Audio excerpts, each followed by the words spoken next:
Assalamualaikum warahmatullahi wabarakatuh. Perkenalkan, nama saya Alvia Zahara dari Tadris Bahasa Inggris kelas 3D. Di sini saya akan mempresentasikan tentang teori psikologi Lev Vygotsky dalam bahasa Inggris. Yang akan dibahas yaitu biografi Lev Vygotsky, pemikiran tokoh, serta aplikasi teori dalam pembelajaran bahasa Inggris. Lev Vygotsky lahir di Orsa, Belarus pada tanggal 17 November 1896. Ayahnya bernama Simka Vygotsky, seorang bankir yang terkenal dengan kepribadiannya yang tegas. Sedangkan ibunya bernama Cecilia Moisevina, bekerja sebagai seorang guru. Lev Vygotsky mengenyam pendidikan di ilmu hukum. Beliau mempelajari lebih dalam tentang ilmu linguistik, ilmu filsafat, ilmu psikologi, dan ilmu sastra. Hingga akhirnya pada tahun 1917 ia menyelesaikan gelar masternya di bidang hukum. Setelah menyelesaikan pendidikannya di bidang hukum, Lev Vygotsky mengajar di sekolah Gomel dan terus memperbanyak ilmunya terkait psikologi dan pendidikan. Selama karirnya, ia menghabiskan waktu 7 tahun sebagai guru. Pada tahun 1924, Lev Vygotsky mengikuti Kongres psikoneurologis di Rusia. Dalam kongres tersebut, Lev Vygotsky menampilkan karyanya yang berjudul Metodologi Penelitian Refleksi dan Psikologis. Idenya tersebut berhasil memberikan kesan yang menarik kepada beberapa orang yang hadir dalam kongres tersebut.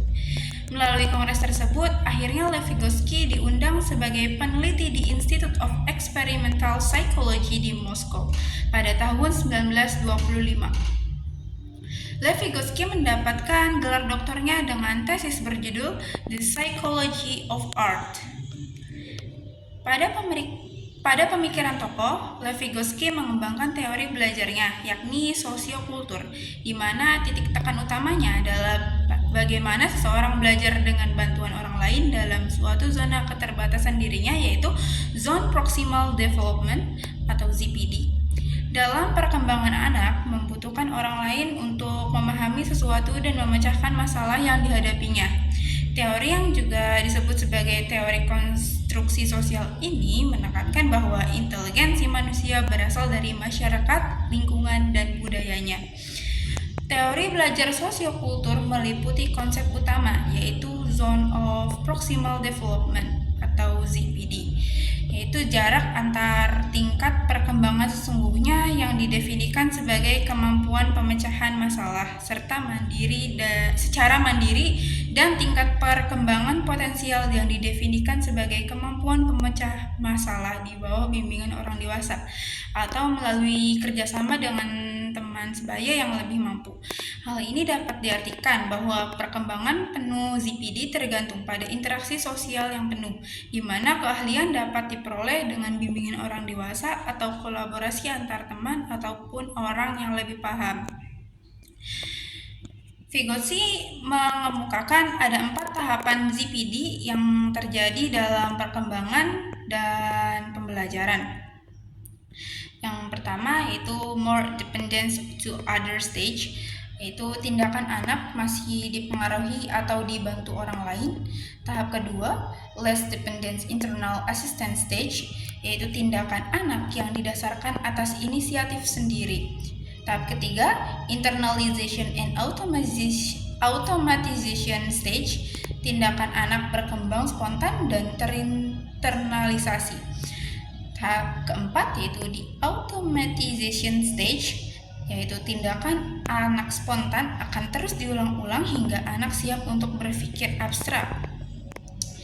Dalam teori pada pembelajaran bahasa Inggris, Vygotsky meyakini penguasaan bahasa akan membentuk kognisi seseorang. Semakin baik seseorang semakin menguasai bahasa, semakin baik ilmu pengetahuan bisa dipahami, sehingga semakin tinggi tingkat kognitif seseorang. Gagasan Vygotsky mengenai rekonstruksi pengetahuan melalui interaksi sosial jika diterapkan dalam konteks pembelajaran bahasa Inggris, yakni yang pertama, pada setiap perencanaan dan implementasi pembelajaran, Perhatian guru harus dipusatkan kepada kelompok anak yang tidak dapat memecahkan masalah belajarnya sendiri, yaitu mereka yang hanya dapat menyelesaikan masalah dengan bantuan. Contohnya, guru perlu menyediakan berbagai jenis dan tingkatan bantuan yang dapat memfasilitasi anak agar mereka dapat memecahkan permasalahan yang dihadapinya. Contohnya ungkapan bahasa Inggris, pedoman atau petunjuk, mengerjakan sebuah tulisan atau karangan. Yang kedua, yakni bimbingan atau bantuan dari orang dewasa atau teman yang lebih kompeten. Ini bisa saja disebut dengan MKO, more knowledgeable others, bimbingan oleh orang dewasa atau teman sebaya yang lebih kompeten bermanfaat untuk memahami konsep-konsep bahasa Inggris yang sulit. Contohnya, dalam kerja kelompok, guru bisa mengelompokkan pelajar dengan kemampuan bahasa Inggris yang lebih baik dengan pelajar yang kemampuan bahasa Inggris kurang dalam satu kelompok. Kemudian ada kelompok anak yang masih mengalami kesulitan meskipun telah diberikan bantuan, mungkin karena soalnya terlalu sulit, perlu diberikan soal yang bisa ia kerjakan dengan bantuan orang lain. Contohnya, anak-anak yang mengalami sama sekali tidak memahami konsep past continuous walau sudah belajar, bisa diberikan scaffolding, yaitu bantuan maksimal dengan menjelaskan konsep present continuous sebagai sebelum ke konsep past continuous, kemudian meminta salah satu pelajar yang lebih mampu untuk turut membantunya memahami dua konsep ini. Yang terakhir yaitu cooperative learning juga merupakan aplikasi konsep Vygotsky. Hal ini disebabkan karena pelajar mengonstruksi pengetahuannya melalui interaksi dengan temannya. Misalnya dalam kelas reading bisa menggunakan teknik jigsaw di mana pelajar saling ketergantungan secara positif dengan temannya untuk memahami sebuah reading text. Oke, sekian dari saya. Kurang lebihnya mohon maaf. Wassalamualaikum warahmatullahi wabarakatuh.